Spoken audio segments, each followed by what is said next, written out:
Hey you guys, welcome to my home for the summer. My name is Lacey Lee and this video is my 7-month full-time RV living update.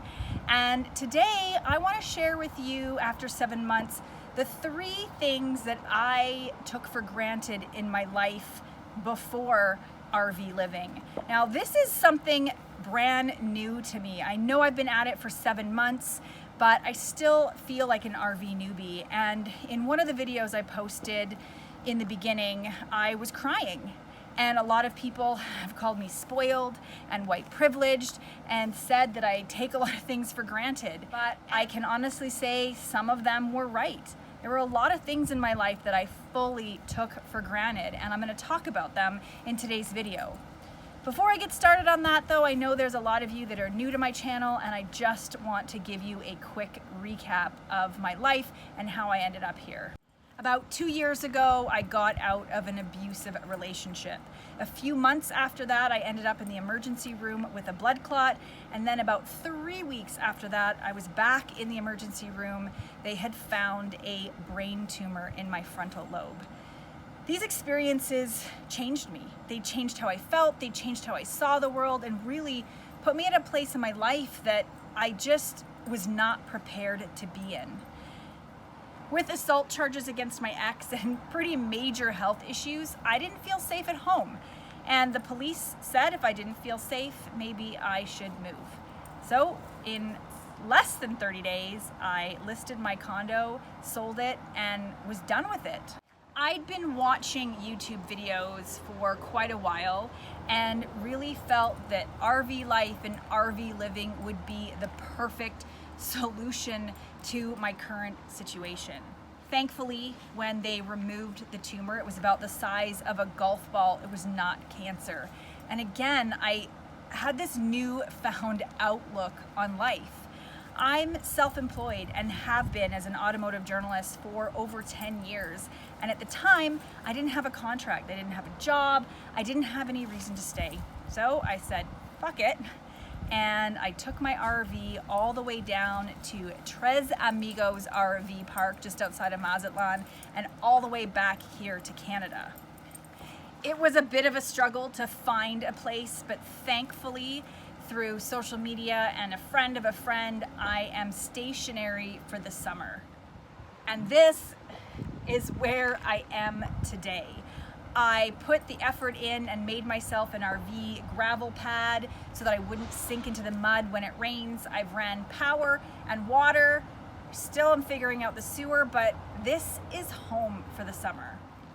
Being stationary has really given me a chance to reflect on things. And I'll be honest, I had a breakdown the other day.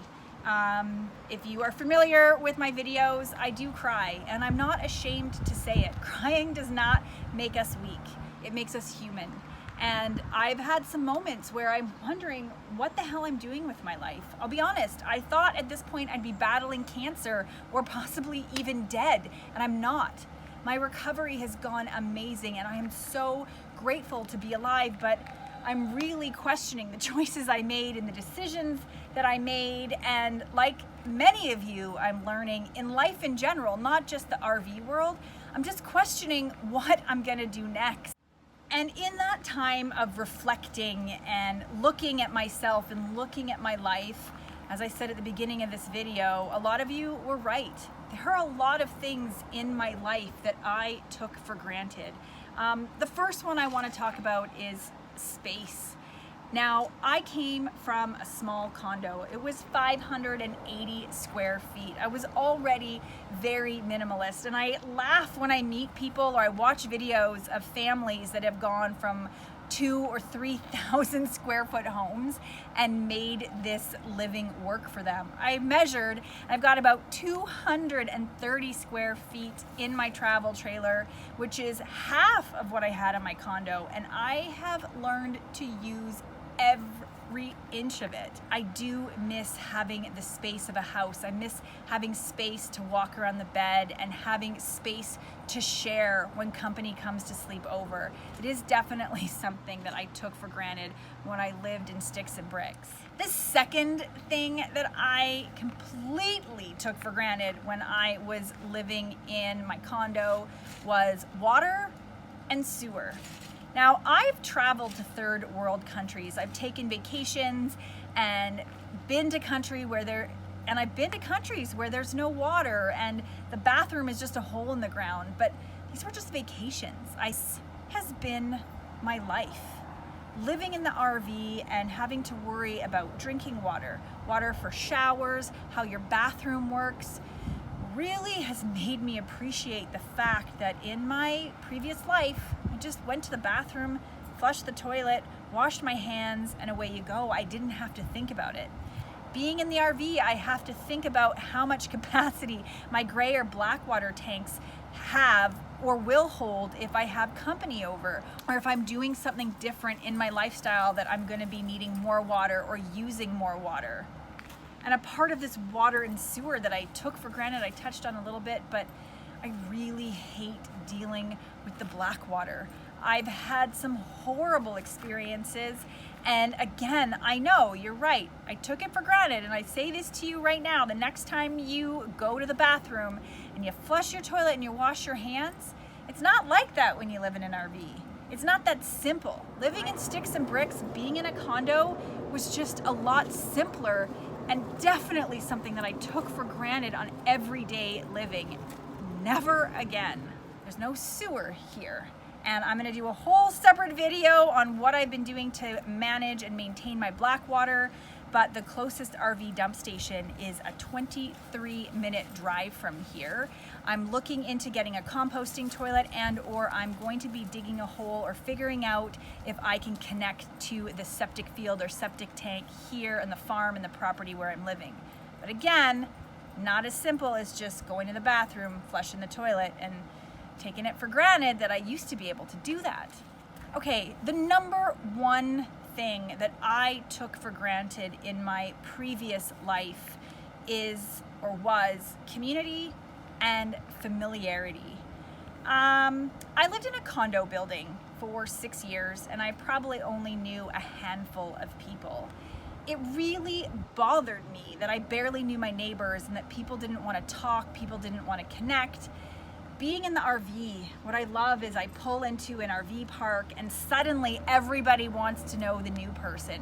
Everybody welcomes me into their community and has made me feel loved. And knock on wood, I've had no bad experiences boondocking or in RV parks with people being jerks. But the downside is somebody is always leaving, whether it's me or my neighbors. Most RVers are not stationary. At least the people that I'm connecting with that are in this lifestyle because they want to travel. So you end up making a few friends and then people leave. I've been boondocking and been completely alone, and there's no one to ask if I have problems. I took that for granted in my condo.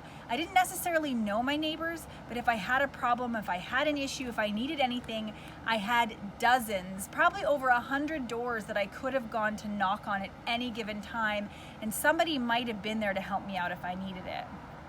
And with this community and familiarity, it's great and exciting to pull into a new town or a new city and try new foods and do new things, but I miss my grocery store.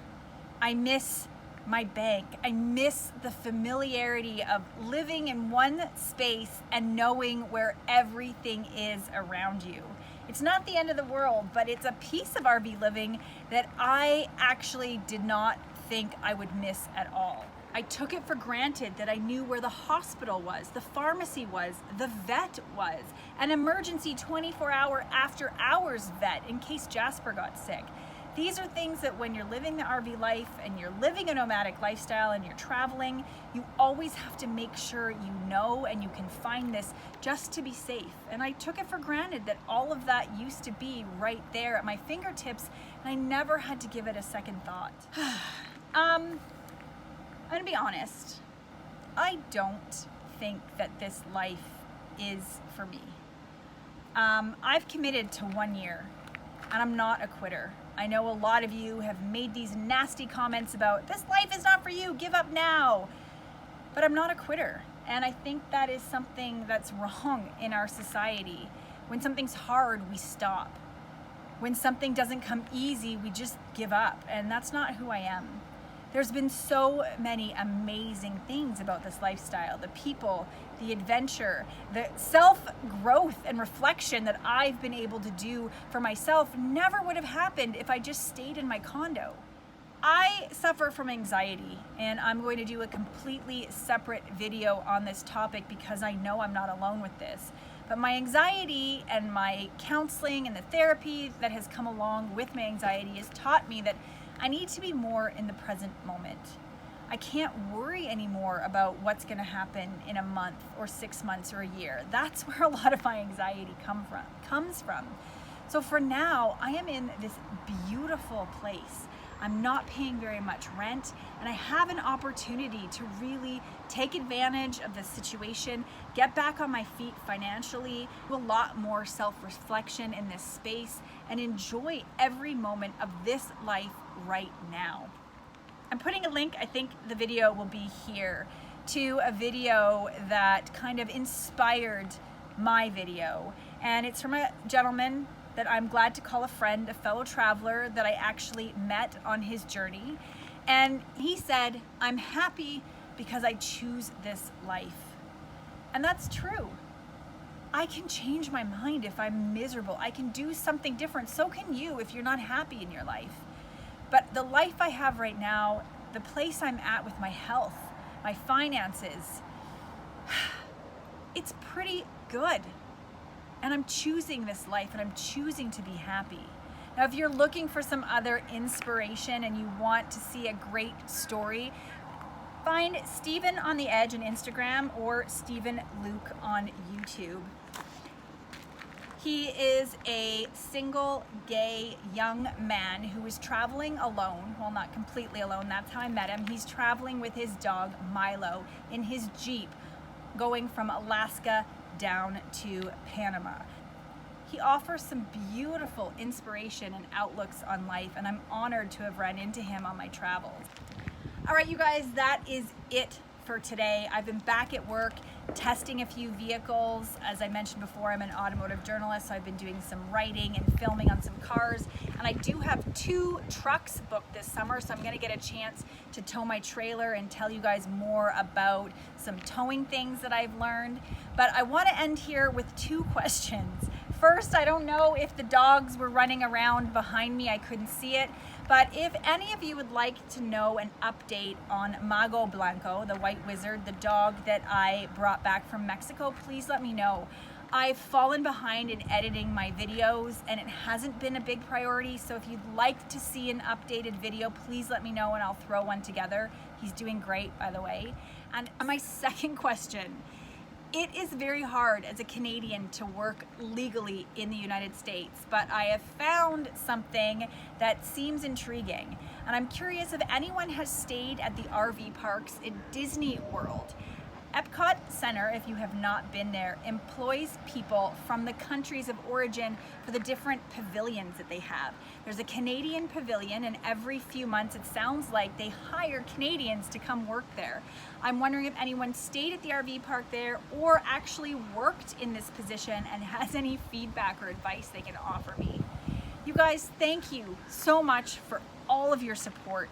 Thank you for following along in my journey, and for even those of you that have made the nasty comments, thank you for letting me know that I'm being heard. Thank you for reminding me of why I'm telling my story. It's okay to cry. It's okay to break down. It's how you handle those breakdowns that's going to make or change the future of your life. And yes, I cry. I cry a lot. But as I've said before, I fail I fall, I make mistakes, but I learn from them. I get back up, I put on my big girl panties, and I move forward. And my reason for sharing these videos, my reason for telling my story is hopefully those of you that have those down times, those of you that have fallen, that have made mistakes and know what it's like to be depressed or have anxiety, hopefully I've inspired you to know that you can pick up and move on and take a step. The theme of my YouTube channel, and I'm hoping to rebrand it, is the All Points Road Trip. The idea is that it doesn't matter what direction you go. It just matters if you take one small step. If you guys enjoyed today's video, please subscribe. And if you hit the bell, you'll get a notification every time I upload a new video. What I'm learning now, as you guys have been giving me more feedback and my subscriber numbers are going up, I am going to do my best to try to come up with some kind of a schedule so that I can be more consistent with my videos and my stories. Wherever you are, whatever you're doing, I hope you are enjoying your summer as much as I am.